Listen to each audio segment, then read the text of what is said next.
Setiap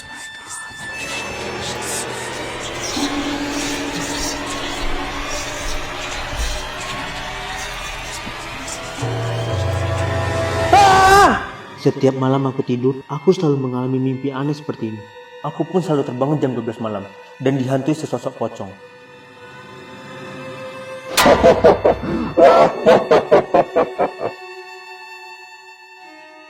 Lalu aku berniat menceritakan hal tersebut ke ayahku yang merupakan mantan seorang dukun. Dulu ayahku adalah seorang dukun yang terkenal sakti. Tapi setelah menikah dengan ibu, ayahku pun bertobat dan kembali ke jalan yang benar. Jadi aku berniat menceritakan ini karena ia mungkin tahu sesuatu. Ayah, belakangan ini Joli selalu mimpi aneh. Terus waktu Joli bangun, ada pocong ngetawain Joli. Kamu cuma halu, gak usah dipikirin. Tapi semenjak kematian ibu, ayahku pun berubah menjadi dingin. Aku yakin, pasti ada maksud dari mimpiku tadi.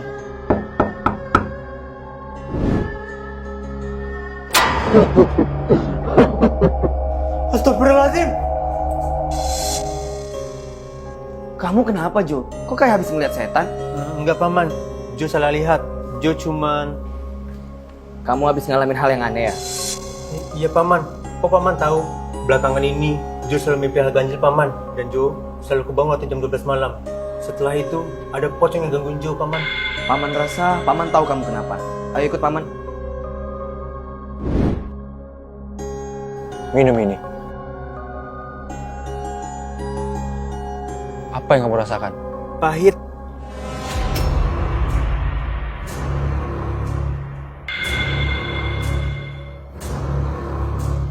Dia kenapa, Kiai? Sepertinya keponakan kamu kena santet. Santet kain pocong. Apa?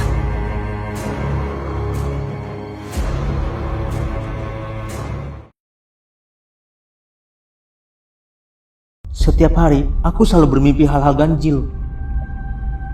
Setelah itu, aku pun selalu terbangun jam 12 malam dan dihantui sesosok pocong. Lalu, ketika aku berobat ke Kiai, ternyata aku terkena santet. Dia kenapa, Kiai? Sepertinya keponakan kamu kena santet. Santet kain pocong. Apa? Tapi siapa yang ngelakuin ini, Kiai? Saya tidak tahu. Yang jelas santet ini sangat berbahaya.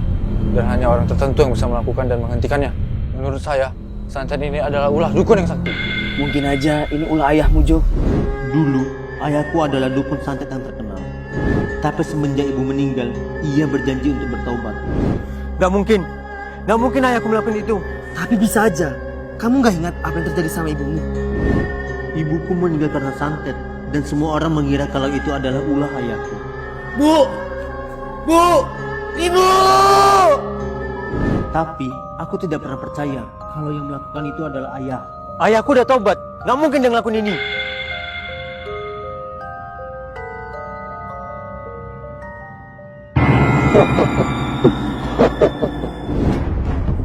Ayah! Ayah! Suara apa itu? Ayah! Joli gak nyangka ayah kembali ngelakuin ritual. Bukannya ayah bilang kalau ayah udah mau bertobat. Tapi nak, fotoku ternyata benar apa bilang Paman Rino. Ayah yang udah menyantet aku. Paman Rino, tunggu nak, ayah bisa jelasin. Cukup ya? Jo udah kecewa sama ayah. Katanya ayah gak pernah nyantet ibu. Tapi apa buktinya? Ini udah jelas ya. Bukannya hanya ibu yang ayah santet, tapi anak ayah sendiri. Sekarang Jo bakal laporin semuanya ini keluarga. Biar ayah di penjara karena perbuatan ayah sendiri. Joli, tunggu nak.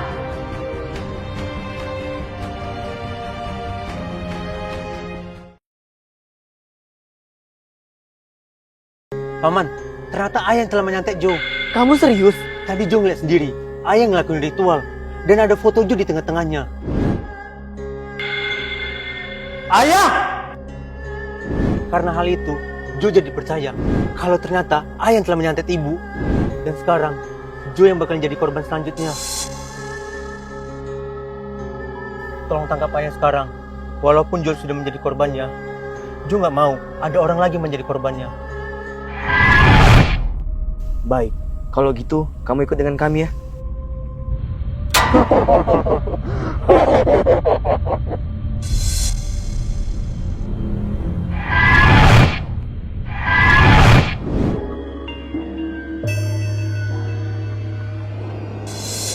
Gimana ini? Paman, kenapa aku dikasih seperti ini? Ternyata sudah sadar. Terima kasih ya. Karena kamu, rencana aku jadi berhasil. Rencana? Rencana apa? Aku jadi berhasil memfitnah ayahmu.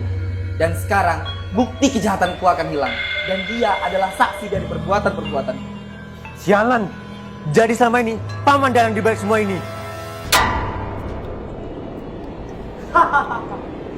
Selama ini, yang menyantet kamu itu bukan ayahmu, tapi aku. Sebelum kamu mati karena santet, lebih baik aku tumbalkan kamu demi kekayaan. Ayah. Selama ini, kamu udah masuk ke dalam jebakan paman. Kamu sudah menuduh ayah kamu yang menyantet dirimu. Padahal selama ini, ayah kamu sedang berusaha untuk menyembuhkanmu dari santet yang kukirim. Ya Allah, tolong lindungi anak hamba dari segala mara bahaya ya Allah. Kenapa paman melakukan ini? Ayahmu sendiri yang meninggalkan paman. Dulu kami punya impian dengan hal gaib. Tapi semenjak ada ibumu, dia meninggalkan paman sendirian.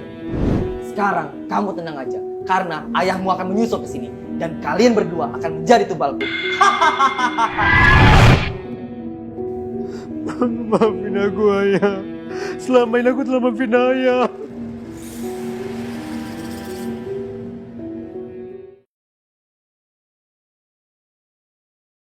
Woi, dukun sialan, keluar kau! Ayo semuanya, kita geledah dan kita tarik paksa mereka keluar dari rumahnya. Ayo!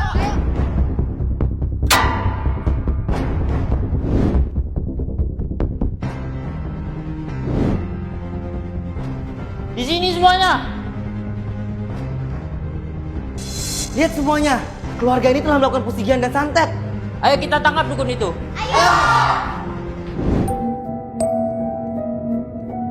Ayah. Ayo nak, sebelum mereka datang, kita pergi dari sini. Maafin Joli ya. Ternyata selama ini Jol salah. Bukan ayah yang telah menyantet ibu ya. Sebenarnya selama ini, waktu pemilihan ketua RT, paman kamu selalu memaksa bapak untuk berbuat curang. Ini, uang 50 juta ini akan menjadi milikmu kalau kamu menuruti perintah. Dia menyuruh bapak untuk menyantet semua keluarga dari calon pemilihan RT. Akan tetapi bapak menolaknya. Enggak, saya nggak akan nyantet siapapun lagi. Saya udah janji ke istri saya sejak kami menikah. Dan saya udah bertaubat, nggak akan lakuin hal seperti itu lagi. Kita lihat aja nanti. Bu.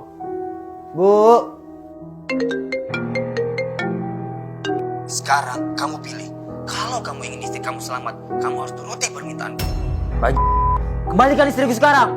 Lakukan permintaanku dan aku akan memulangkan istrimu. Lalu ayah pun terpaksa melakukan apa yang ia minta demi menyelamatkan ibu kamu. Lalu ayah pun kembali melakukan ritual untuk menyantet keluarga calon ketua RT supaya paman kamu yang terpilih menjadi ketua RT. Setelah bapak mengikuti permintaannya, ibu kamu kembali. Akan tetapi... Bu, ibu kenapa bu? Maafin ibu, Pak. Gara-gara ibu, Bapak kembali melakukan santet.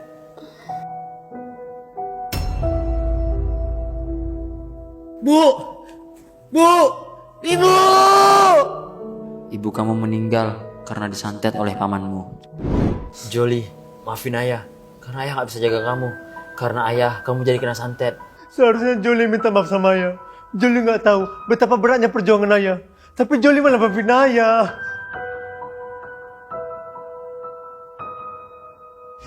Woi dukun jalan, keluar kau!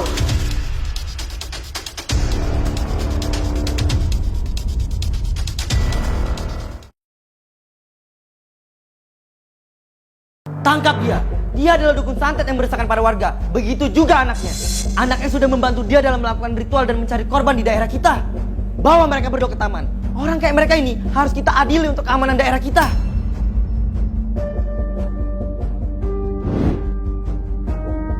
Sebagai hukuman sudah meresahkan warga dengan pesugihan dan santet, kita bakar aja mereka hidup-hidup. Setuju! Sekarang, sebelum kalian mati, ada kata-kata terakhir. Sebaiknya kau siap-siap, karena sebentar lagi kau yang akan pergi ke neraka. Sebelum kau kesini, ayah pun sudah mengobati santet yang kau berikan. Sebelum mereka datang, biar ayah obati santetmu. Emang ayah bisa? Selama ini, setelah ibu meninggal, ayah udah bertaubat. Dan ayah selalu berusaha untuk mengobati santet-santet yang ada. Lalu semenjak ayah tahu kamu disantet, ayah nggak berhenti mencari cara untuk mengobati kamu. Ayah nggak mau kamu jadi korban yang sama seperti ibu. Sekarang biarin ayah obatin kamu.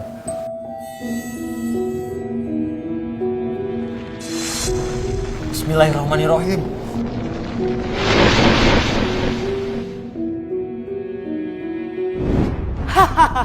Dasar anak bodoh. Sadari posisimu sekarang. Terserah kau mau ngomong apa. Karena sebentar lagi orang-orang bakalan tahu apa yang kau perbuat selama ini. Kenapa ini? Kenapa tiba-tiba perutku sakit?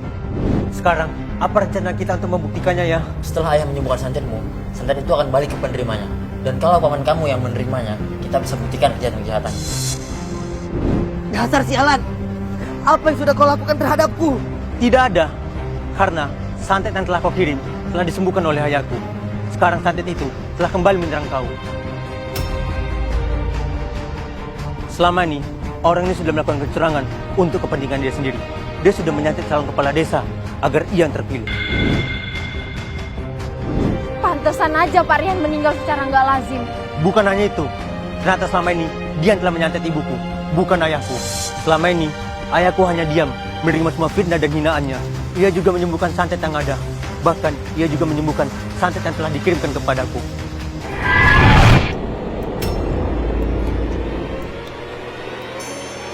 Perjanjian tetap perjanjian. Karena kamu telah gagal meninggalkannya, maka kamu yang akan jadi korbannya.